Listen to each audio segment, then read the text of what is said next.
In the previous video, we added the HTML for the page footer. So in this video, we are going to be styling it using CSS. So let us go to our code base and open the public.css file within the CSS folder. At the very bottom of this file, you will see that we had begun writing some styles for the footer. I'm just going to indicate here at page footer. Okay, so that we know that these are styles for the page footer, and we will continue styling the page footer element itself. We'll just make sure we add a display of flex and then a flex direction of column on this page footer. The reason we are adding a flex direction of column is because on the page footer itself we have two sub elements: the page footer content, or the footer content at the top, and then the copyright info at the bottom here. So they are being stacked vertically in a column direction. That's why we are setting flex direction to column. Now the next step is to split these two sections of the page footer. They are footer content, the footer content section, and the copyright info section. Okay, so these two sections, we already assigned these classes to them in the previous video. So if you take a look, here is the footer content, and then below that we have the copyright info. Alright, so now we are splitting this height of 500 pixels between the two elements.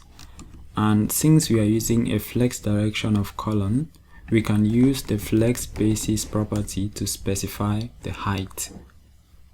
So for the footer content, it's going to take most of the height, so we'll set a height of 84%. And as for the copyright info, we'll give it a flex basis of the remaining 16%. And now we're going to proceed to style the footer content. We'll make sure that we give it a max width of 1200 pixels. Because as you can see on the finished project, it doesn't cover the entire width of the page footer. But on mobile, we expect it to cover the entire width, so we'll give it a width of 100%, so that on mobile it covers the entire width and there's no space at the sides. Okay, for desktop, since the width is not 100%, we want to make sure we centralize it. So we'll give it a margin at the top of 0 pixels and then auto, so that it is horizontally centralized. And then next we'll give a padding at the top of 64 pixels, then left and right 20 pixels, and then at the bottom 20 pixels. We'll give it a border bottom of 1 pixel solid, this color I prepared in the background. And lastly, we give a display of flex. The reason we are displaying the page footer with a display of flex is because we want that footer content. The footer content is made up of 3 subsections, and we want to split it horizontally. Alright, so display flex will set the direction to row by default, so we don't need to specify that. And when the direction is set to row, it means that we can specify the width of each of the content sections between that footer content using the flex basis. And what we want is for each of the sections to have a width of 30%. Remember, we gave a content section class to each of the sections within the footer content. If you go to our browser and refresh this, you will see that it's taking up 30%, 30%, 30% of the width, and that makes up 90%, meaning that we have additional 10% left here. We want to add that 10% to the contact us form, since this is a part that requires a bit more space than the other two.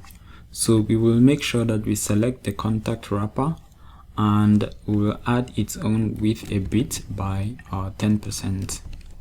So any content section that has class of contact wrapper, I believe that's the class we gave it, contact wrapper, yes, we are going to override its own width so that it has 40% instead of 30.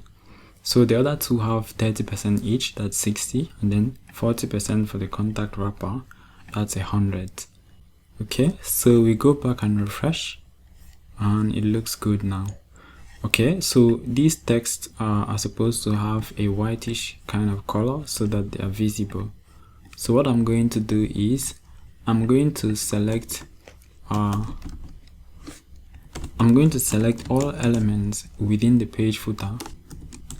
That is what this star does. It means select all elements and give them a color of this slightly whitish color here. When we do that and refresh, we'll notice that the colors now are a little bit more visible. I think the spaces at the top of each of these sections is a bit much, so I'm going to reduce them to, let's say, 48 pixels. Alright, that's better. And then now let's select each of the section titles. Remember, we did give each of the titles a class of section title. So I'm just going to select the selector for the content section and select the section title, and we will give it a font size of, let me just set it at 1.4 rem, and then the margin bottom of 16 pixels. Refresh, and that looks good. Now we can pick each of the subsections of this footer content and begin to style them one after the other, beginning with the About Us or the company info. Okay, now I don't think it is very necessary to be specifying content section. I believe there's only going to be the same section titles within the footer, so we can even get rid of these two specific selectors and just leave it at this. Okay, what did I want to do? Okay, I wanted to style the About Us section. So what I will do now is okay, I was already about to introduce a mistake. Make sure you give some space between the page footer and the contact wrapper section. Alright, so now what I'm going to style next is the company info section. So we'll select the company bio, which is where we have written that text itself. I am referring to this text here. We're going to give it a line height of 24 pixels. Refresh. Okay, that looks good. The next thing is the social links, and we did give that element a class of social links, and then each of the icons within that, they have a class of social icon. So let us first of all select the social links. It is within the company info, so within the company info, yes. So I'm going to duplicate that selector and then modify it. So within company info, we are selecting the social links element.